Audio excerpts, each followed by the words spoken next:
हम लोग श्रीमद् भागवतम के तीसरे स्कंद के 9वें अध्याय के तीसरे श्लोक को देख रहे हैं। इससे पहले मैं श्लोक में पढ़ाऊँ, एक छोटी सी बात बोलना चाह रहा था। अभी कुछ देर पहले भक्त से बात कर रहे थे, बड़े दुखी थे, काइंड ऑफ लिटरली रो भी रहे थे। तो मैंने उनको समझाया, उनको बस में जाना पड़ता है नौकरी के लिए। तो मैंने कहा आपने ही तो एक दिन मुझे बताया था, और उस समय उनकी दीक्षा भी नहीं हुई थी। अब तो दीक्षित हैं परम पूज्य राधा गोविंद महाराज से। तो उन्होंने कहा कि प्रभु जी, माता जी थी कि मैं एक बार बस में जा रही थी पढ़ाने के लिए, मतलब स्कूल जाती हैं, तो इतना अच्छा जप हुआ कि मेरे हाथ से पैसे छूट गए। बताओ, पैसे छूट गए हाथ से। पैसे किसी छूटते हैं क्या? भगवान के नाम ने पैसे छुड़वा दिए। इतना अच्छा माला हो रहा था। मैंने कहा आप अभी परेशान हो कि आपको 2 घंटा जप करने के लिए जाना, मतलब बस से जाना पड़ता है, लेकिन आपका ही अनुभव है ना कि बस में भी बहुत बढ़िया माला होता है। मेरा खुद का अनुभव है, मैं दिल्ली गया था, मैं बहुत पहले की बात बता रहा हूँ, और दिल्ली में हम लोग कुछ परचेजिंग के लिए जाया करते थे। पूरा दिन वही कच पच में लगे रहते थे, और लौट के आया कर रहते थे, नहीं कहूँगा, मतलब once in a while had to go. तो मैं सोच रहा था कि अब मेरा क्या माला हो गया। मैं चैंटिंग तो मैं करके गया था, लौट रहा था, तो चैंटिंग वॉज वेरी प्लेजरेबल। जप जो है ये ऐसा नहीं है कि एकदम निर्भर करता है कि आप शांत जगह में बैठ कर करेंगे तभी अच्छा होगा, बस में नहीं कर सकते हो, ऐसा नहीं है। प्रभुपाद जी बड़ा सिंपल कहते हैं, आप जब चलते हो तो चंद्रमा साथ में चलता है। रात में कभी देखा है आपने चंद्रमा? तो ऐसे आप कहीं चल रहे हैं तो आप हरे कृष्ण बोलते हो चल रहे, तो आप कृष्ण आपके साथ में चल रहे हैं। जैसे आज मैं मॉर्निंग में मंगल आरती के लिए पैदल पैदल जा रहा था, तो उन्होंने कहा कृष्ण के साथ कृष्ण को देखने के लिए जा रहे हैं। हरे कृष्ण कृष्ण के साथ कृष्ण को देखने के लिए जा रहे हैं। दूसरा, मैंने इनको बहुत बता रहा हूं कि देखिए, आप अपनी भौतिक परिस्थिति को परिवर्तित करने की अपेक्षा वेट मत कीजिएगा जब करने के लिए कि मेरा ये हो जाएगा तब मैं जब करूंगा, मेरे संतान हो जाएगी तब जब करूंगा, या नहीं होगी तब कर, नहीं मतलब व्हाटएवर, नौकरी लग जाएगी तब जब करूंगा। It is absolutely baseless. जो भी हमारी कार्मिक इक्वेशन है वो भगवान के अनुसार चलती रहेगी। वो जो भगवान जैसा सेट करना चाहे करें। अगर आप यह सोचने बैठ गए कि मेरे को ये हो जाएगा तब मैं जब करने बैठूंगा, तो कभी नहीं करने देगी माया। ये बात लिख लीजिएगा, कभी नहीं करने देगी। बस बस ये हो जाए तो मैं कर लूंगा, बस बस ये हो जाए, नहीं, नहीं करने देगी। Once you start chanting things will become easier. लेकिन अगर हम जप नहीं करेंगे, कथा नहीं सुनेंगे, तो कुछ नहीं होने वाला। और बिल्कुल स्पष्ट दिखता है, केवल वही भक्त नहीं, हर व्यक्ति इस जगत में सुख प्राप्ति के लिए धन कमाना चाहता है, लेकिन उसमें अमेजिंग बात है कि सुख नहीं कमा पाता है। अब देखिए, आप कहेंगे ये बात आपको पहली बार तो बोल नहीं रहे हो। जी हाँ, मैं पहली बार इसलिए नहीं बोल रहा हूँ क्योंकि मुझे बार बार मेरे सामने रख दी जाती है, ऐसे मेरे सामने ला देती हूँ। और अगर नहीं हो रहा तो आप कृपया 1-2 काउंसलिंग पकड़ लीजिए, तो आपको समझ आ जाए कि लोग बिल्कुल यही सोच रहे हैं ना कि सुख प्राप्ति होती है धन से। धन की आवश्यकता होती है, मैं नहीं कह रहा हूं कि नहीं होती, लेकिन आप अगर लिंक कर दे कि धन से हमारा सुख आ रहा है, वो तो नहीं आएगा। और लिटरली आंसू से मतलब भू तो नहीं, लेकिन बिल्कुल फूट फूट के रो रहे थे। और एक और बात सोचना, कभी कभी व्यक्ति सोचता है कि उस व्यक्ति के पास वो वस्तु नहीं है इसलिए दुखी है कि नहीं? लेकिन आप ये देखेंगे कि वो वस्तु मेरे पास रहती फिर भी मैं दुखी हूं, तो यानी कि दुख का कारण उससे तो नहीं आ रहा है। सॉरी, हाँ, दुख वास्तविक रूप से दुख उसमें से नहीं आ रहा है। दुख आ इसीलिए रहा है क्योंकि व्यक्ति अपनी पहचान अपनी देह से कर रहा है। शोक, मोह और भय का एकमात्र कारण यही है। और इतनी अद्भुत बात है कि लोग इतनी तरह की दवाइयां करते हैं, लेकिन ये श्रीमद् भागवतम जो स्वतः ही शोक, मोह और भय का एकमात्र आसान सरल निवारण है, उसको नहीं स्वीकार करते। तो मैं उनको समझाने का प्रयास कर रहा था कि आप सुबह उठते, मान लीजिए आपको नहीं सुबह उठ के, जब सुबह उठ के खाना बनाना पड़ता, ठीक है, तो ये प्रवचन दिए गए हैं, आप उसको सुनिए। और उन व्यक्ति की बहुत रुचि भी है भागवत में, तो पता है वो मतलब कारण क्या मिला ना सुनने का? प्रभु, हमारे कार्य करने की स्पीड स्लो हो जाती है। अब यहाँ जो माता जी लोग कथा सुनते सुनते खाना बनाती हैं, क्या आप लोग उससे बात सहमत हैं कि कथा सुनते सुनते खाना बनाने से स्पीड स्लो हो जाती है? बल्कि आनंद होता है। Is it not? We feel happy doing some service for Krishna. It's so amazing. हमारे सामने रत्नेश प्रभु हैं, तो आपका प्रभु जी का पहले ट्रांसफर दूर था, तब भी तो आप जब करते थे, अब वापस आ गया तब भी जब करते हैं। अब हम वेट करते रहे कि हमारा जब, इन्हें प्रभु जी ने बहुत अच्छा किया कि अपना जब करते रहो। Is it not? मैं अपनी एग्जाम्पल दे रहा हूँ। पिछले 3 साल से मैं काफ़ी बीमार रहा, तब भी जब कर रहा था, अब कुछ ठीक हो रहा हूँ तब भी जब कर रहा हूँ, तब मैं वेट करूँ ना जब मैं पूरा ठीक हो जाऊंगा तब जब करूंगा, तो मेरा 2 साल का जप ही नहीं हो पाता ना। 2 साल का जप गायब आपका। बहुत गंभीर बात बोल रहा हूँ, आप इस बात को बहुत ध्यान से सुनिएगा, क्योंकि बहुत अच्छे डिवोटी, मैं ये नहीं स्वीकार कर सकता हूँ कि जिस वक्त से मैं बात कर रहा था वो सिंसियर नहीं है। अगर सिंसियर नहीं होते तो भजन के ह्रास पर रो नहीं रहे होते आंसुओं से। Is it okay?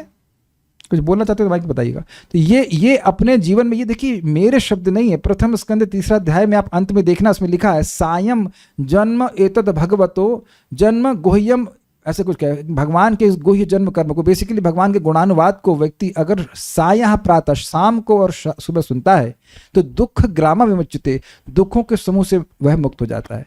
आप थोड़ा समझने का प्रयास कीजिए। आप में से जो व्यक्ति को विश्वास ना हो, कल शाम को क्लास में मत आना, बिल्कुल मत आना, तो आपको समझ में आएगा कि ऐसा नहीं, कोई नहीं आए, एक एक करके आप देखना कि शाम को is a very depressing time. आपने रेवती कुछ आयुर्वेद में पढ़ा था, I think studying something in Ayurveda, जरा बताएंगे। आयुर्वेद में भी लिखा है कि शाम के समय आपको भगवान का स्मरण कीर्तन करना चाहिए, श्रवण कीर्तन आरती आदि करना चाहिए। क्या पढ़ा था आपने, बता सकते हैं? It is not my opinion और योर ओपिनियन। आप शाम के समय आपको पढ़ना नहीं चाहिए। हम लोग पढ़ नहीं रहे हैं, भगवान की चर्चा कर रहे हैं, अध्ययन नहीं करना चाहिए।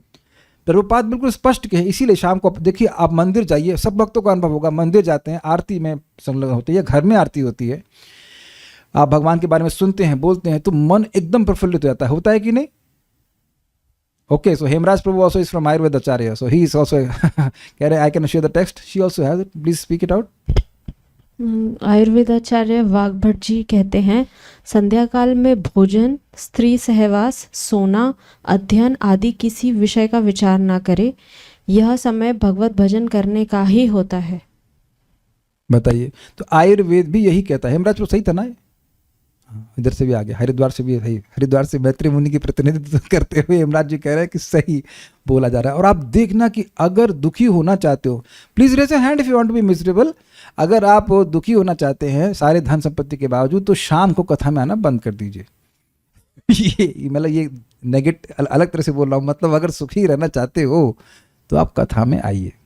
ये बात, ये प्रैक्टिकल देखा जा रहा है कि शोक मोह और भय का निवारण करती है। प्लीज कुछ राजकुमार प्रभु कहना चाहते थे, उसको बात करना, ये बहुत इंपॉर्टेंट है। हाँ प्लीज। प्रभु जी कोई खास नहीं, वो जो जिस डिवोटी ने आपसे कहा है 99% हम लोग तप रहे हैं, रो रहे हैं, लेकिन कम से कम वो महान है कि आपसे कह कर अपने दुख निवारण के लिए उन्होंने कुछ उपाय किया। ठीक है, लेकिन हम खाली इतना बात बोलना चाहते हैं कि सोल्यूशन बहुत सिंपल है। कथा सुनेंगे तो सारी समस्या आपकी सॉल्व हो जाएगी, क्योंकि वास्तविक रूप से समस्या है ही नहीं। तो खाली मान के बैठे हैं ये समस्या वो समस्या। चलिए एक बात और बताऊं, बड़ी मजेदार। एक व्यक्ति ने हमसे कहा कि उनके किसी रिश्तेदार का डाइवोर्स हो रहा है, तो बड़ी दुखी। हमने कहा अच्छा आपका नहीं हुआ ना? कहता नहीं। आप सुखी? कहते नहीं। तो हमने कहा आप सोच रहे हो कि उनका डाइवोर्स हो रहा है तो वो दुखी है, और आपका तो नहीं हुआ तब भी आप दुखी हो। तो डाइवोर्स होना या नहीं होना ये हमारे सुख दुख का कारण है ही नहीं। समझ आए मेरी बात? आपका तो नहीं हो रहा है, आपके पति और जो भी कुछ है वो सब साथ में है, और आपके रिश्तेदार का हो रहा है तो आप वो सोच रहे हैं कि वो दुखी है। बड़ी रिवॉल्यूशनरी बातें हैं। तो चलिए अब हम इस श्लोक के प्रसंग में आते हैं। पिछले श्लोक में बेसिकली जो मैं कहना चाह रहा था कि श्रीमद् भागवतम के श्रवण के द्वारा ही हमारे दुखों की निवृत्ति होगी। और ये मैंने नहीं कहा है, मैत्री मुनि ने कहा है कि लोग सुख की प्राप्ति के लिए दुख ही इकट्ठा कर रहे हैं, इसलिए मैं श्रीमद् भागवतम कह रहा हूं। समझ में आ गया? कहा था ना मैत्री मुनि ने पिछले अध्याय में, लोग सुख की प्राप्ति के लिए दुख ही मिल रहा है उनको, सुख के प्रयास कर रहे हैं, सुख की ही प्रयास कर रहे हैं और दुख ही मिल रहा है, इसलिए मैं वह भागवत कहता हूं जो मुझे भगवान शंकरषण देव ने कही थी। I think very clear. So सारे बात का सार ये था कि अगर अपने जीवन से दुख की निवृत्ति चाहते हैं तो श्रीमद् भागवतम का श्रवण करना चाहिए। एक और इंटरेस्टिंग बात, परम पूज्य राधानाथ महाराज समझा रहे थे कि गदाधर पंडित श्रीमती राधा रानी के अवतार हैं, वह घंटों घंटों श्रीमद् भागवतम बोलते और महाप्रभु घंटों घंटों श्रीमद् भागवतम सुनते। कि कहीं कहीं कुछ लोग ऐसा बोलते हैं कि बस केवल नाम जप करना चाहिए और भागवतम नहीं सुनना चाहिए। तो चैतन्य महाप्रभु से अधिक तो नाम में टेस्ट शायद किसी को नहीं हो सकता, हो ही नहीं सकता ना।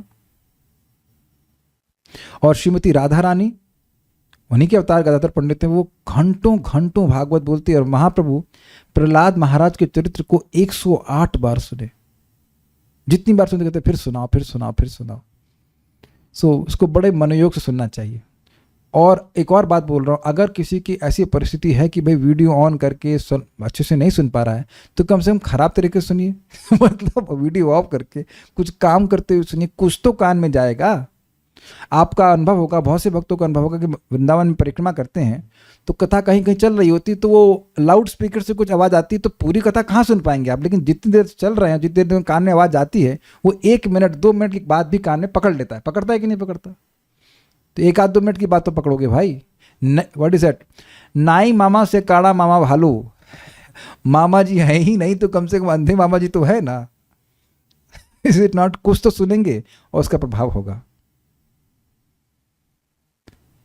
ओके, एक भक्त कह रहे हैं, Prabhu ji, I am seeking your sincere blessings to come every day in Bhagavatam class. I was literally suffering to maintain consistency. तो अब आप ये बताइए, कह रहे कि मैं कथा में नहीं आने के कारण दुखी थी, हमसे झगड़ा करी गई थी वृंदावन से मजाक कर रहे। तो अब आप ये बताइए कि मैं बैन लगाया हूँ, कि मैं बैन लगाया हूँ कि नहीं आया हो? तो आओ भाई। एक जीवन में मेरे बहुत सारे दुर्गुण है, एक सद्गुण है। अगर ये मालूम चल जाता कि ये हमारी समस्या का समाधान है तो मैं उसको करने में नहीं रोकता। तो हेजिटेट मत कीजिए, आइए, और पता भी नहीं चलेगा, घंटे भर में बहुत कुछ ठीक हो जाएगा। चलिए अब हम श्लोक को डिस्कस कर लेते हैं। तो भगवान मान लो मजाक करते ब्रह्मा जी से कि भाई मेरा रूप तो आप अभी देखे हो, इसका मतलब है रूप शाश्वत नहीं है। तो दूसरे श्लोक में भगवान को ब्रह्मा जी कहते हैं नहीं, आपका ये शाश्वत रूप है। रूपम यते ददवबोध रसोदये नाशश्वन निवृत्त तमसः सदनुग्रहाय आदौ गृहीतम अवतार शतैक बीजम यन्नाभिपद्म भवनादहमाविरासम यद एतद रूपम। आपका ये जो रूप है जो मैं भी देख रहा हूँ, अवबोध रसोदयेना, आपकी अंतरंग शक्ति के द्वारा उदित हुआ है और यह शाश्वत रूप से तमसः निवृत्त, अंधकार के परे है, और सदनुग्रहाय, अपने भक्तों पर अनुग्रह करने के लिए प्रकट हुआ है। कब हुआ? आदौ, सृष्टि की शुरुआत में। गृहीतम, आपने इसको आविष्कृत किया। अवतार शतैक बीजम, और यह सभी शुद्ध सत्वात्मक अवतारों का एक बीज है। यन नाभि पद्म भवनात्, और इस आपके रूप के नाभि कमल से मैं उत्पन्न हुआ हूं। अब अगर भगवान कहते हैं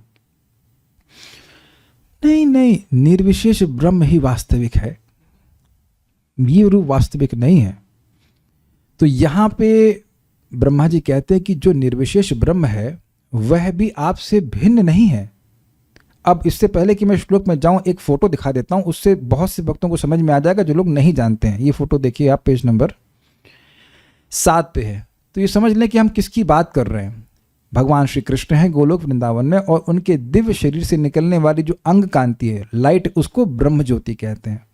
तो ब्रह्मा जी आपको यहाँ पे दिख रहे होंगे, किसी छोटे से ब्रह्मांड में कहीं होंगे, तो वह बोल रहे हैं कि भगवान ये जो आपकी ब्रह्म ज्योति है, जो प्रकाशमय है, ये निर्विशेष है, इसमें कोई भिन्नता नहीं दिखती है, वह भी आपसे भिन्न नहीं है। जैसे कि सूर्य और सूर्य की रोशनी में कोई भेद नहीं है, लेकिन फिर भी आप सूर्य की रोशनी को सूर्य नहीं कह सकते।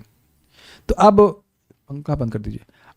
ब्रह्मा जी कहते हैं, बहुत सिंपल सी बात श्लोक में कहते हैं कि भगवान ये जो निर्विशेष ब्रह्म है, ये आपसे भिन्न नहीं है, लेकिन मैं आपके इस हरि स्वरूप का ही आश्रय लेता हूं। ये है, बस इतनी बात श्लोक की है।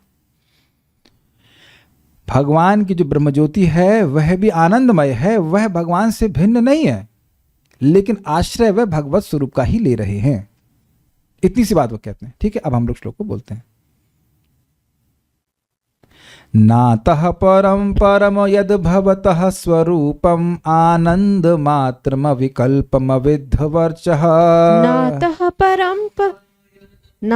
परम परम यद भवतः स्वरूपम आनंद मात्रम विकल्पम विद्धवर्चः। पश्यामि विश्वसृजमेकम विश्वमात्मन् भूतेन्द्रियात्मकमदस्त उपाश्रितोऽस्मि। पश्यामि विश्वसृजमेकम विश्वमात्मन् भूतेन्द्रियात्मकमदस्त उपाश्रितोऽस्मि। नातः परम परम यद भवतः स्वरूपम आनंद आनंद मात्रम विकल्पम विद्धवर्चः।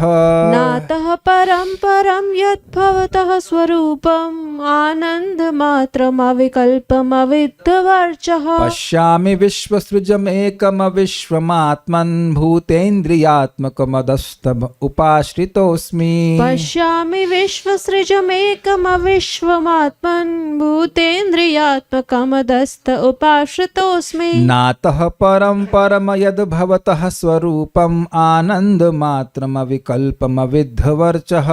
नातः परं परं यद्भवतः स्वरूपम् आनंद मात्रम विकल्पम विद्धवर्चः। पश्यामि विश्वसृजमेकम विश्वमात्मन् भूतेन्द्रियात्मकमदस्त उपाश्रितोऽस्मि। पश्यामि विश्वसृजमेकम विश्वमात्मन् भूतेन्द्रियात्मकमदस्त उपाश्रितोऽस्मि। बोलिए।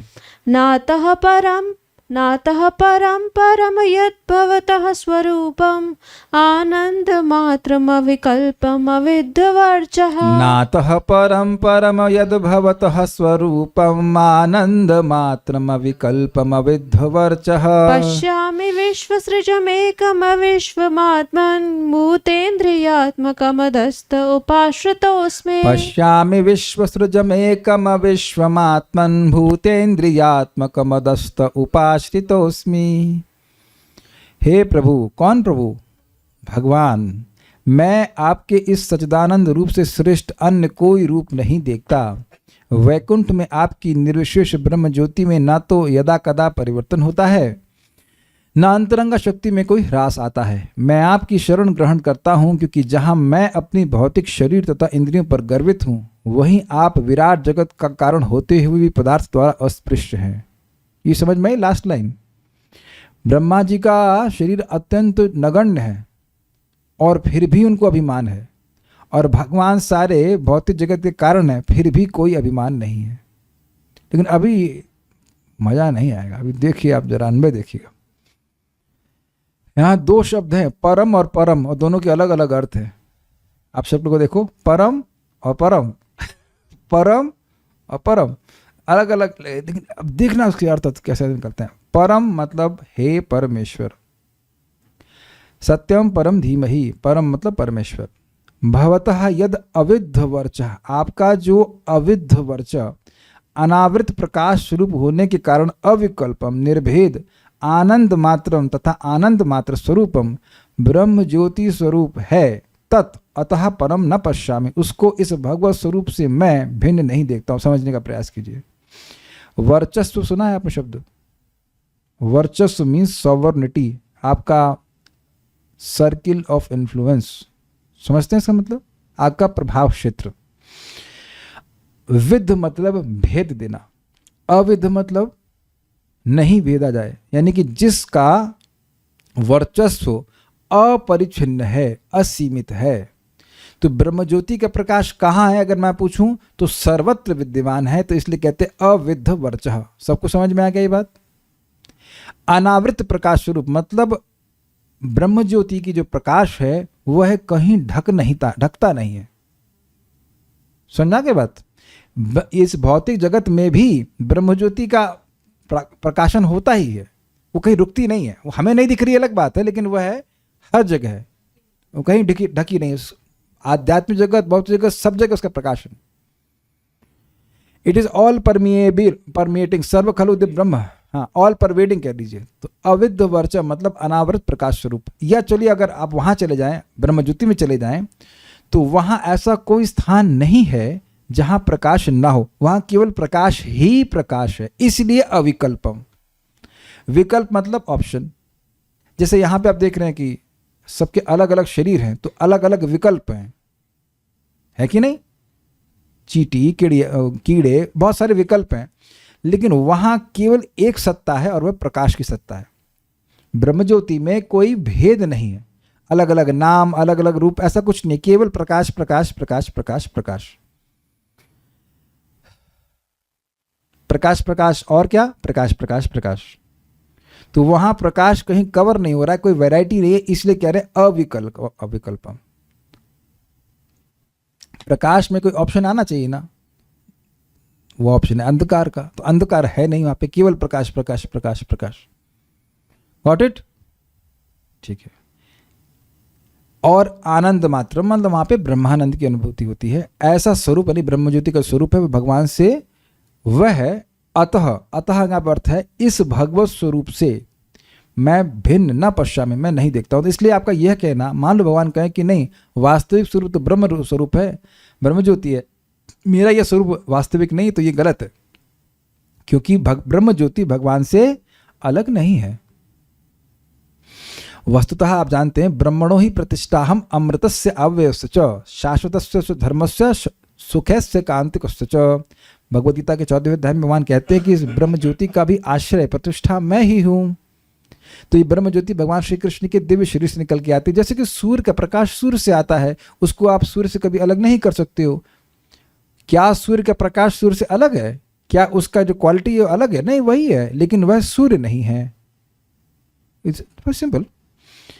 हे आत्मन अर्थात हे परमात्मा, ते आपके अधः एकम, अधः मतलब इस, एकम मतलब उपास्य स्वरूपों में मुख्य, मतलब ये जो आपका स्वरूप है वे जितने भी अन्य स्वरूप हैं उनमें एक है, अद्वय है, अद्वितीय है। ये सारे उपास्यों में सर्वश्रेष्ठ उपास्य रूप है, ये एकम का अर्थ है।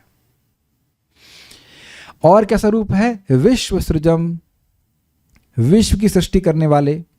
अविश्वम, अक्षय होने के कारण विनाशशील जगत से पृथक, मतलब भगवान का स्वरूप विश्व की सृष्टि करने वाला है, लेकिन अविश्वम है मतलब विश्व की किसी भी रूप से पूरी तरह से पृथक है, क्योंकि विश्व का हर स्वरूप विनाशशील है, लेकिन भगवान का स्वरूप अक्षय है। ये सब भगवान के स्वरूप के विशेषण हैं, समझते हैं? विश्व सृजम और अविश्वम, एकम, ये सब भगवान के स्वरूप का वर्णन कर रहे हैं। कौन से स्वरूप का? भगवत स्वरूप का। ब्रह्मज्योति की बात नहीं कर रहे। ब्रह्मज्योति विश्व का कारण नहीं होता है। उसके बाद कहते हैं भूतेन्द्रियात्मकम एवं जीवों के शरीर एवं इंद्रियों के कारण स्वरूप रूपम उपाश्रितोस्मि। इस रूप का मैं आश्रय ले रहा हूं। देखिए समझिए, भूत इंद्रिय प्लस आत्मकम। भूत मतलब शरीर, इंद्रिय मतलब इंद्रियां, और आत्मकम मतलब कारण स्वरूप, यानी भगवान के शरीर से ही सभी जीवों की शरीर और इंद्रियों की सृष्टि हुई है। कैसे हुई जरा बताइए? भगवान विष्णु से कमल आया, कमल से ब्रह्मा जी आए, और जगत की सृष्टि किन तत्वों से हुई है? कमल से, ब्रह्मा जी से, जल से, वायु से और आकाश से। यही सुना था ना आपने? तो अब ये सारी चीजें ही हमारे शरीर और इंद्रियों के कारण हैं। तो भगवान का ये स्वरूप है, यह है चिन्मय, स्पिरिचुअल है, लेकिन सभी जीवों की इंद्रियों और शरीरों का कारण है। तो ऐसे भगवत स्वरूप के का मैं आश्रय ले रहा हूं, जिससे उनका ब्रह्म स्वरूप ब्रह्म ज्योति अलग भी नहीं है। अलग भी नहीं मतलब अलग नहीं है, अलग भी नहीं, अलग नहीं है, क्योंकि वो स्पिरिचुअल है। श्लोक देखिए, ना अतः परम, मैं इस भगवत स्वरूप से परम अर्थात भिन्न ब्रह्म ज्योति को नहीं जानता हूं। परम मतलब हे परमेश्वर, आपके इस स्वरूप से, इस भगवत स्वरूप से, यद भवतः स्वरूपम, आपका जो ब्रह्म ज्योति स्वरूप है, जो आनंद मात्रम है, जो अविकल्प अर्थात निर्भेद है, निर्विशेष है, और अविद्ध वर्चस्व वर्चः अर्थात जो अनावृत प्रकाश स्वरूप है, जिसका प्रकाश हर जगह है, उसको मैं अलग नहीं देखता, अर्थात आपसे अलग नहीं। जैसे सूर्य का प्रकाश सूर्य से अलग नहीं है, इसलिए आप ब्रह्म ज्योति भी आपसे अलग नहीं है। तो मान लो भगवान पूछे जो अलग नहीं है तो तुम आश्रय किसका लेते हो? अगर मुझसे अलग नहीं है तो आश्रय किसका लेते हो? तो कहते हैं आपके स्वरूप का आश्रय लेता हूं, जो कैसा है? विश्व सृजम, विश्व की सृष्टि करने वाला है। एकम, सारे उपास्यों में सर्वश्रेष्ठ है। अविश्वम, जो दिव्य है, विश्व से परे स्वरूप है। आत्मम, हे परमात्मा। भूतेन्द्रियात्मकम, मतलब जीवों के शरीर और इंद्रियों का कारण स्वरूप है। आत्मा मतलब कारण स्वरूप है। अधः मतलब आपका, तो ते मतलब आपका यह स्वरूप, इसका उपाश्रित में, उसका मैं निकट जा रहा हूँ, उसका मैं आश्रय ले रहा हूँ। तो क्या सीखे आप? हम लोगों को ब्रह्म ज्योति का आश्रय लेना चाहिए, ये सीखते हैं। हाँ, जानबूझ करके मैं देखा तो किसके चेहरे बने, जिसका चेहरा बना वो सीखा श्लोक को, जिसका चेहरा नहीं बना वो सो रहा है, आंखें खोल के सो रहा है। नहीं, ब्रह्म ज्योति का नहीं, हमें भगवान का आश्रय लेना है। ब्रह्मा जी के पथ का अनुगमन करते। बहुत सुंदर बात श्रील प्रभुपाद कहते हैं, देखो सीखो यहाँ से, ब्रह्मा जी से पहले तो कोई पैदा नहीं हुआ, और ब्रह्मा जी पैदा होते हुए ही ब्रह्म का आश्रय ले रहे हैं कि भगवान का आश्रय ले रहे हैं। Brilliant statement. तो जो कोई भी कहे कि ये आचार्य ये कहते हैं, वो आचार्य ये कहते हैं, कहो तुम्हारे आचार्य ब्रह्मा है क्या? एकदम मुंह पे बोलो कि क्या तुम्हारे आचार्य ब्रह्मा है? तो उत्तर क्या है? नहीं। क्या सच ना ब्रह्मा हो? ब्रह्मा जी के साथ पढ़े हैं क्या? नहीं। ब्रह्मा जी का कोई सहपाठी था ही नहीं। तो ब्रह्मा जी एक बड़ी शिक्षा दे रहे हैं। सबसे पहले जो पैदा हुए ब्रह्मा जी, वो शिक्षा दे रहे हैं कि हमें ब्रह्म का नहीं भगवान का आश्रय लेना चाहिए। उपास्य तो उसमें ही।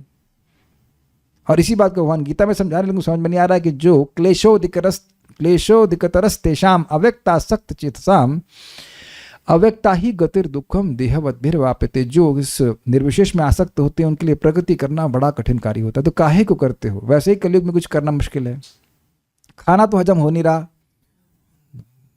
साधना क्या करेंगे? वो भी निर्विशेष की साधना।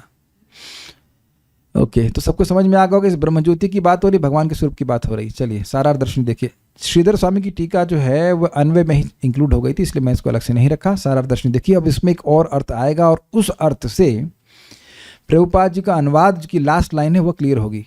क्योंकि अब अन्वय में कहीं आप यह तो नहीं देखिए कि ब्रह्मा जी ये बोल रहे हैं कि मैं अपनी इंद्रियों के द्वारा गर्वित हूं, ये तो आया नहीं। तो ये अभी आपको सारार दर्शन से आएगा, वो समझने का प्रयास कीजिएगा।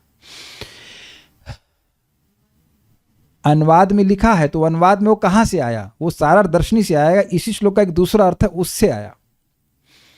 सारार दर्शनी देखिए। किंतु कुछ लोग कहते हैं कि मूल रूप निर्विशेष ब्रह्म है, न कि सविशेष भगवान। यदि यह शंका हो तो इस पर ब्रह्मा जी यह श्लोक कहते हैं। पिछले श्लोक में भगवान ने एक मजाक किया था कि अरे भाई मेरा रूप सत्य नहीं है, ब्रह्म सत्य है। तो फिर वहां पे ब्रह्मा जी ने उत्तर दिया था। अब फिर मान लो कोई कहे कि नहीं ठीक है, मेरा रूप भी सत्य है, लेकिन मूल रूप निर्विशेष ब्रह्म है, ब्रह्म से सविशेष ब्रह्म ये रूप आया। मान लो कोई ऐसा शंका करे तो ब्रह्मा जी कहते हैं, हे परम अर्थात परमेश्वर, मतलब परम ईश्वर, आपका ईश्वर और कोई नहीं है। अगर भगवान ब्रह्म ज्योति से आते तो भगवान ब्रह्म ज्योति के अधीन होते। तो परम ईश्वर का क्या मतलब हुआ? कि भगवान ब्रह्म ज्योति के अधीन नहीं है, अपितु ब्रह्म ज्योति भगवान के अधीन है। इसीलिए परम शब्द कहते हैं। हे परम अर्थात परमेश्वर, मतलब आपका कोई ईश्वर नहीं है। मैं आपके इस भगवत स्वरूप को आपके ब्रह्म रूप से भिन्न नहीं देखता। ये जो आपने भगवान का स्वरूप दिखाया है, इसमें और निर्विशेष ब्रह्म में कोई भेद नहीं है, वही तत्व है। परमात्मा ब्रह्मेति परमात्मेति भगवान शब्द। जैसे कि सूर्य की रोशनी, सूर्य का गोला और सूर्यदेव वो एक ही व्यक्ति है, गुणवत्ता में कोई अंतर नहीं है। तथा जो अविकल्पम अर्थात निर्विशेष तथा आनंद मात्रम अर्थात केवल आनंद अर्थात ब्रह्मानंद स्वरूप है, इसमें कोई भेद नहीं देखता। अपितु इस भगवत स्वरूप में निर्गुण ब्रह्म सम्मिलित है, किंतु दूसरी ओर निर्गुण ब्रह्म उस स्वरूप से युक्त नहीं है। बिल्कुल समझ में आती बात। जैसे सूर्य में सूर्य का प्रकाश है, यानी कि सूर्य को देखते हैं तो सूर्य का प्रकाश के संपर्क में है, लेकिन सूर्य का प्रकाश देख रहे हैं तो जरूरी नहीं कि आप सूर्यदेव से बात करना। समझ आता है ना बात? इजी है। ओके, तो उसी प्रकार से कोई ब्रह्म ज्योति का अनुभव कर रहा है तो इसका मतलब यह नहीं है कि वो भगवान का भी अनुभव कर रहा हो, नहीं कर पाएगा वो। लेकिन जो भगवान का अनुभव करता है वो ब्रह्म ज्योति का भी अनुभव कर लेता है। ठीक है। हे अविद्ध वर्चः अर्थात हे प्रभु, आप जिनका वर्चस्व प्रभाव अर्थात तेज काल अथवा देश से अविद्ध अर्थात अपरिचिन्न अर्थात सीमित नहीं है। समझने का प्रयास कीजिए। हेमराज प्रभु, आप अपने कॉलेज में पढ़ने जाते हैं तो आपके बॉस, मतलब आपके जो प्रोफेसर वो क्या मेरे भी बॉस हैं? नहीं। तो उनका जो वर्चस्व है वो कहां तक है? अपने क्लासरूम तक। समझ में आ गया आपको? रत्नेश प्रभु, आपका जो, आप पता नहीं आप ही बैंक के मैनेजर है क्या, हमको नहीं पता। अगर आपके भी कोई बॉस है तो वो मेरे बॉस हैं क्या? नहीं। और मैं आपके वहां पे जो बॉस उनका मैं बॉस हूं? नहीं। तो आप देख सकते हैं हम सभी का वर्चस्व देश से लिमिटेड होता है। इस क्षेत्र में हमारा है प्रभाव और उसके बाहर हमारा प्रभाव नहीं है। क्लियर? अच्छा, जब रत्नेश प्रभु, हम नाम ले रहे, आपका भगवान कर जल्दी से हो जाए, रिटायरमेंट हो जाएगा, तब भी आपके बॉस रहेंगे कि तुम्हें सुबह आना पड़ेगा 10 बजे, तो कहेंगे अरे तेरे बाप को नौकर हूँ, नहीं आऊँगा, यही बोलेंगे ना आप। आप जेंटलमैन हैं, आप नहीं बोलेंगे नहीं अब मैं आऊँगा नहीं। तो आप समझ गए, एक काल के बाद आपका बॉस का आप पर कोई अधिकार नहीं रहता। अच्छा मान लीजिए किसी के पास 5 करोड़ रुपए हैं, तो उस 5 करोड़ रुपए पर अधिकार क्या अगले जन्म में भी रहेगा? ठीक है। अच्छा जेब में मान लो 50 रुपया है और कोई चुरा के ले गया, तो अब गया ना आपका अधिकार उसके ऊपर से। समझ में आ गया कि नहीं आ गया? तो आप देख रहे हैं कि हमारा वर्चस्व जो भी थोड़ा बहुत है वह देश और काल से लिमिटेड है,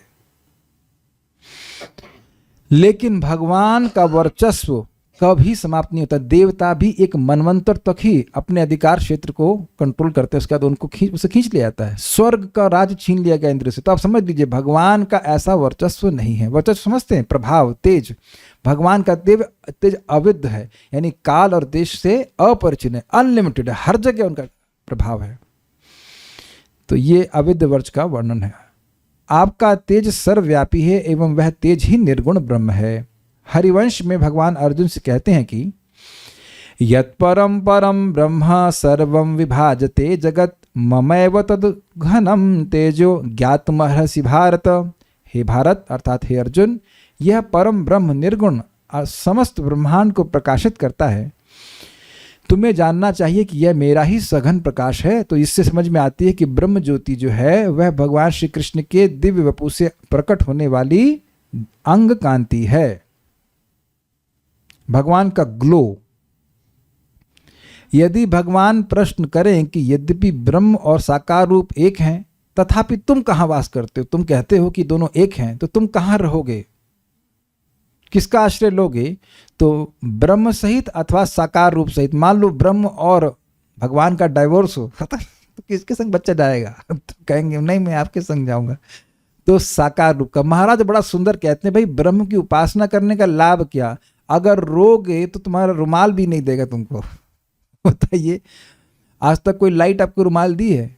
आज तक जब भी आप रोए तो किसी काउंसलर को रोए या गुरुजी के पास रोए या किसी और भक्त के कंधे पे हाथ रखकर रोए, मतलब है ना। लेकिन अब ब्रह्म के पास रोए ऐसा तो है नहीं। बड़ा इंटरेस्टिंग बात है। आज तक कभी ऐसा हुआ कि ब्रह्म ने किसी की रक्षा करी हो? आप कभी भी शास्त्र पढ़ना, पूरा भागवत उठा लो, कहीं किसी की रक्षा ब्रह्म नहीं करता। फिर भी लोग ब्रह्म में आसक्त होते हैं कि वो भगवान की सेवा नहीं करना चाहते। बट एनीवेज, अब ब्रह्मा जी से पूछा जा रहा है कि भाई कोर्ट में खड़े हो, चुनो किसको चुनना है। तो कहते हैं मैं ते अर्थात आपके एकम अर्थात एक रूप की ही शरण लेता हूँ। मतलब इस रूप को जो मैं देख रहा हूँ उसी की मैं शरण लेता हूँ। मुझे ब्रह्म में इंटरेस्ट नहीं है, यद्यपि ब्रह्म आपसे भिन्न नहीं है। कैसा रूप? जो विश्व सृजन अर्थात ब्रह्मांड को उत्पन्न करते हैं। ये कौन सा, किसका विशेषण है? भगवान के स्वरूप का विशेषण है। परंतु हे ब्रह्मा, तुम भी तो इस ब्रह्मांड को उत्पन्न करते हो। भाई विश्व के सृष्टा तो आप ही प्रसिद्ध ब्रह्मा है भाई, तो क्या आप अपनी ही शरण लेते हो? कहते हैं नहीं। देखिए सुनिए, तो इस पर कहते हैं अविश्वम अर्थात आप ब्रह्मांड से भिन्न है, अर्थात चिन्मय स्वरूप है और मैं चिन्मय नहीं हूं। अब इसको देखिएगा, बहुत ध्यान सुनिएगा। अब प्रभुपाद जी जो अपना अनुवाद में अर्थ रखे हैं वह कैसे आया देखिएगा। जबकि भूतेन्द्रियात्मकदः कम, भूतेन्द्रियात्मकम, उसके बाद अधः शब्द था। तो अधः मतलब था इस यह रूप, और भूतेन्द्रियात्मक था मतलब शरीर और इंद्रियों का कारण स्वरूप, ये अर्थ लिया गया था। अब इसको थोड़ा अलग तरह से तोड़िए। भूतेन्द्रियात्मकदः, भूतेन्द्रियात्मकम, ऐसे नहीं, भूत प्लस इंद्रिय प्लस आत प्लस कम प्लस मध। समझ आ रहा है आपको? भूत मतलब शरीर, इंद्रिय मतलब इंद्रियां, आत्म मतलब मन, और कम मतलब सुख, और मद मतलब गर्व। मेरा जो शरीर और इंद्रियों और मतलब जो शरीर, इंद्रियों और मन के द्वारा जो सुख है उसको प्राप्त करके गर्व से गर्वित रहता है। और भगवान अविश्वम है। बहुत से लोग भोग रहे हैं लेकिन भगवान को कोई गर्व नहीं होता। समझ पा रहे हैं ये? देखिए, आप इसको नहीं समझ पा रहे हैं, पहले मैं इसको पढ़ता हूं। अर्थात शरीर, इंद्रिय एवं मन द्वारा कम अर्थात जो सुख प्राप्त होता है उसके मद अर्थात गर्व से मैं युक्त हूं। श्लोक देखिए वापस, ये आप अनुवाद देखिए। मैं आपकी शरण ग्रहण करता हूँ, क्योंकि जहाँ मैं अपने भौतिक शरीर तथा इंद्रियों पर गर्वित हूँ, वहीं आप विराट जगत का कारण होते हुए पदार्थ द्वारा अस्पृश्य हैं। अब जरा श्लोक देखिए, समझ में आ जाएगा। ये देखिए, इस शब्द को देखिएगा, भूतेन्द्रिय आत्मकमदस्त उपाश्रितोस्मि। तो इसका सामान्य अर्थ क्या है? भूत इंद्रिय जीवों के शरीर और इंद्रियों के जो कारण स्वरूप हैं, अधः, अधः मतलब आपका, और आधा मतलब यह है, और ते मतलब आपका यह जो स्वरूप है उसका मैं आश्रय ले रहा हूं। अब इसको तोड़िए अलग तरह से, भूत प्लस इंद्रिय प्लस आत्म प्लस कम प्लस मदः, कम प्लस मदः। भूत मतलब शरीर, इंद्रिय मतलब इंद्रियां, आत्म मतलब मन, और फिर कम। यहां क और म है, लेकिन आप हलंत करके जोड़ेंगे तो कम और मद, तो कम कमद हो जाएगा। तो कम मतलब सुख, मैं शरीर और इंद्रियों से प्राप्त सुख के कारण गर्वित हो रहा हूं, आई एम एंजॉयर, जबकि आपको इस प्रकार का कोई अहंकार नहीं होता, यद्यपि आप सभी वस्तुओं के कारण हैं। कैसा लगा आप लोगों को श्लोक? आप सब लोग जग गए होंगे शायद ना, अगर आप समझने का प्रयास कर रहे हैं। आप देखने की क्या दिखाता हूं, अभी दिखाता हूं। आप प्रभुपाद जी के अनुवाद शब्दार्थ को देखिए। भूत मतलब शरीर, इंद्रिय मतलब इंद्रियां, आत्मक मतलब ऐसी पहचान से, और मदह मतलब गर्व। देखा प्रभुपाद कैसे तोड़ रहे हैं? आत्मक मदम, मदह।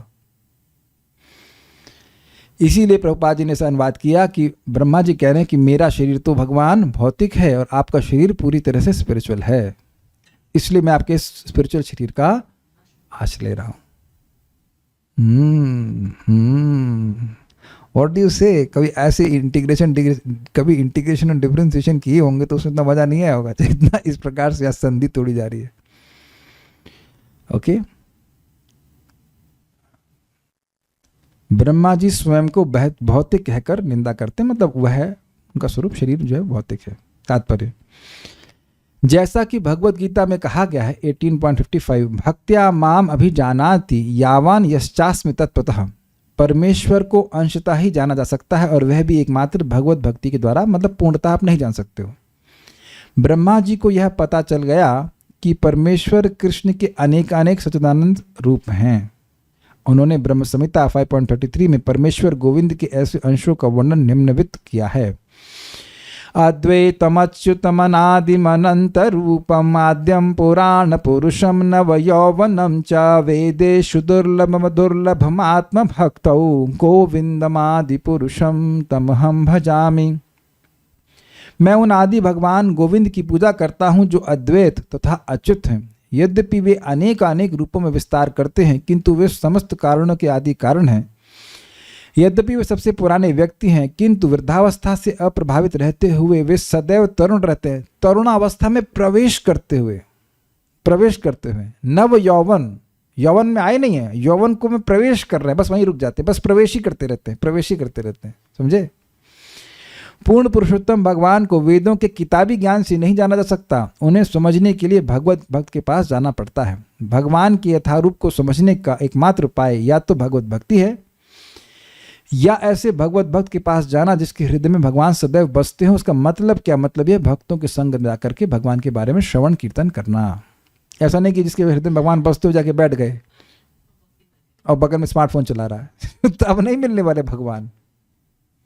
भक्ति की सिद्धि से समझा जा सकता है कि निर्विशेष ब्रह्म ज्योति तो पूर्ण पुरुषोत्तम भगवान कृष्ण का केवल आंशिक स्वरूप है, और भौतिक सृष्टि में उनके तीन पुरुष विस्तार उनके स्वांश हैं, अर्थात कारणोदकश विष्णु, गर्भोदकश विष्णु और क्षीरोदकश विष्णु, ये भगवान के विस्तार स्वरूप हैं। ब्रह्म ज्योति के आध्यात्मिक आकाश में कल्पों में भी कोई परिवर्तन नहीं आता। समझे? ब्रह्मा जी का दिन को एक कल्प कहते हैं, उसी तरह से उनकी रात्रि होती है। यहाँ दिन और रात होता रहता है, लेकिन ब्रह्म ज्योति में कोई परिवर्तन नहीं आता, इसीलिए इसको कहा गया अविद्ध वर्चः। वहाँ के प्रकाश में कोई कमी नहीं आती। यहाँ अंधकार हो रहा है, लेकिन ब्रह्म ज्योति में वैसे ही अंधकार नहीं होता जैसे सूर्य ग्रह में कभी रात नहीं होती। क्लियर? यहाँ रात दिन होता रहता है। यहाँ बहुत सारे महीने आते हैं, श्रावण भाद्र तब, लेकिन सूर्य उसमें ऐसे कुछ नहीं आता कि अरे दिसंबर आ गया, चलो अब सूर्य में वो चलो रजाई ले आए, चलो दिसंबर आ रहा है। नहीं, दिसंबर नहीं आता, वहाँ एक ही मौसम रहता है। क्लियर? ठीक है। और वैकुंठ लोक में कोई सृजनात्मक कार्यकलाप नहीं होते। इसका क्या मतलब है? वैकुंठ में सब कुछ शाश्वत है और वहां पे कोई सृष्टि नहीं होती है। काल का प्रभाव उसकी अनुपस्थिति से ही सुस्पष्ट हो जाता है। ये समझे? ये बड़ा इंटरेस्टिंग है। मान लो यहां कोई भक्त आता हो रोज और वो ना आए, तो then he will be conspicuous by his absence. वह अपनी अनुपस्थिति से प्रकट होता है। जैसे समझे, जैसे आप अरहर, मेरी फेवरेट, अरहर दाल में नमक ना डालें तो आप समझ गए कि अरे यार नमक नहीं है, तो नहीं होने से वह प्रेजेंट है। वो समझ में आया आपको? बड़ा मजेदार शब्द है। क्या यार यहाँ पे नमक नहीं है इसमें? जैसे आप में से कुछ लोग नहीं आते हैं तो आप शायद सोचते हैं कि प्रभु जी भूल जाते हैं, उनको पता नहीं है, उनको शायद डिमेंशिया हो गया है। बट आप जानते हैं, अब हम बोलते नहीं, भाई लोग डर जाएंगे, डांट वाट नहीं लगाते हैं, लेकिन याद रहता है कौन आ रहा है, कौन नहीं आ रहा है, कौन नहीं आ रहा है, कौन आ रहा है, सब याद। मतलब एटलीस्ट जो लोग वीडियो ऑन करते हैं, मतलब इतना मेरा प्रभाव नहीं है कि जो वीडियो ऑफ रखे हैं उनको भी हम समझ याद कर पाए, लेकिन एटलीस्ट जो वीडियो ऑन करके आते हैं, आज क्यों नहीं आए, क्या बात है, लगता है कुछ महत्वपूर्ण कई क्लास और चले गए होंगे, whatever. Then you become conspicuous by your absence to me. यार क्या बात है, दिख नहीं रहे हैं, समझ गए ना बात। उसी तरह से जैसे यहाँ प्रभाव क्या है काल का, कालोस्मी लोक क्षयकृत प्रवृद्धो, तो काल यहाँ पे सब कुछ नाश कर रहा है। तो वहां काल किस रूप में प्रकट है? क्षय नहीं कर पा रहा है। काल है, लेकिन काल इस प्रकार से कंट्रोलर नहीं है। काल is not master, time is servant. जैसे मान लीजिए, अब मान के लीजिए भगवान की लीला हो रही है, अब रास लीला को भगवान चाहते हैं कि लंबा चले, तो भगवान वो ब्रह्मा जी की रात्रि के बराबर भगवान की रात हो जाती है। तो काल अनुकूल नहीं, भगवान की इच्छा के अनुसार चल रहा, उनकी लीलाओं में सेवक के अनुसार है। काफी इंटरेस्टिंग है। काल नहीं है ये नहीं कह रहे हैं, लेकिन उसका प्रभाव की अनुपस्थिति, देखिए यानी लिखा है काल की अनुपस्थिति, काल का प्रभाव उसकी अनुपस्थिति से स्पष्ट हो जाता है। यानी काल का प्रभाव अनुपस्थित है, वहां काल बीतता ही नहीं है, देयर इज एवर प्रेजेंट। यहां आप देखिए कि प्रेजेंट बस कुछ क्षणों के लिए है, कैच करना है, बाकी क्या है? भूत और भविष्य। सोचे कभी इस तरह से, ओनली भूत और भविष्य, बस जो प्रेजेंट है वो इस समय है। कितना इंटरेस्टिंग है ना। 7 बजे क्लास शुरू हुई तो भूतकाल हो गया कि नहीं? 8 बजे समाप्त होने वाली है, मतलब उससे पहले हो जाएगी, तो वो भविष्य है। तब देखिए कि प्रेजेंट जो है वो बहुत थोड़े समय के लिए है, लेकिन वहां पे शाश्वत रूप से प्रेजेंट है। तो आप समझेंगे कैसे उसको जब तक वहां पहुंचेंगे नहीं। एक क्षण के लिए भी वहां समय व्यतीत नहीं होता। भगवान के दिव्य शरीर की किरणें अथवा असीम ब्रह्म ज्योति भौतिक शक्ति के प्रभाव से अरुद्ध नहीं होती। यहाँ कुछ भी होता रहे, सृष्टि होती रहे, कुछ भी होते रहे, उससे कोई प्रभाव नहीं पड़ता। भौतिक जगत में भी आदि सृष्टा स्वयं भगवान है, वे ब्रह्मा का सृजन करते हैं, जो भगवान से शक्ति प्राप्त करके परवर्ती सृष्टा बन जाते, मीन्स सबसे what is it, junior creator. एक अब हम यहाँ पे एक श्लोक समाप्त हो गया है, मैं एक ही बात कहना चाह रहा था, कल बड़ी सुंदर बात आ रही थी। कुछ लोग धन प्राप्ति करने के प्रयास में इतने ज्यादा गरीब हैं कि उनको श्रीमद् भागवतम की कमाई करने का मौका ही नहीं मिलता। They can not shop. हाँ, नहीं ऐसे नहीं कहना चाहिए, बल्कि हम ये कहना चाहते थे, बहुत अच्छा, ऐसे नहीं put, I will put like this. कुछ शौक हैं जो अमीर लोगों के ही होते हैं, है ना। अरे भैया ये तो अमीरों का शौक है। तो कुछ लोग इतने बेचारे पैसा कमाने में गरीब हो गए हैं कि ये भागवत सुनने का शौक वह पाल ही नहीं सकते। समझ में, ऐसे रखूंगा तो अगर इतने बेचारे गरीब हो गए पैसा कमाते कमाते कि ये शौक पूरा ही नहीं कर सकेंगे। तो जब भी आप इस शब्दों को देखेंगे ना, ये इत्यादि इत्यादि, कि ये सब अर्थ है वो सब अर्थ है, तो इसके लिए थोड़ा सा समय अपने पास रिजर्व होना चाहिए। तो जितने भी लोग यहाँ भक्त हैं, ये लोग बहुत ही पुण्यात्मक है, इसलिए इस भागवत के शौक को वह पूर्ण करते हैं। शौक से आते हैं ना आप लोग? कौन यहाँ शौक से नहीं आता है? समझ गए ना। You like to hear about Krishna and this shows your greatest opulence of punya. पुण्यर बिना तो श्रवण इच्छा न उत्पत्ति अर्थ। एक बात बोल के छोड़ दूंगा, हमको बार बार वो बात कहने को अच्छी लगती है, यदि हमारे खुद का कोई सपना नहीं है तो निश्चित सी बात है कि लोग अपने सपनों को साकार करने के लिए हमको पिट्ठू की तरह लगा देंगे। और दुख की बात यह है कि उन सारे सपनों के साकार होने पर भी हम दुखी ही रहेंगे। Don't get guided by people like this. Okay, so stop. कोई प्रश्न है किसी बात का? तो क्लियर समझ में आ गया होगा, ये तो इजी था। Stop here. श्रीमद् भागवतम की जय, श्रील प्रभुपाद की जय, निताय गौर प्रेमानंद।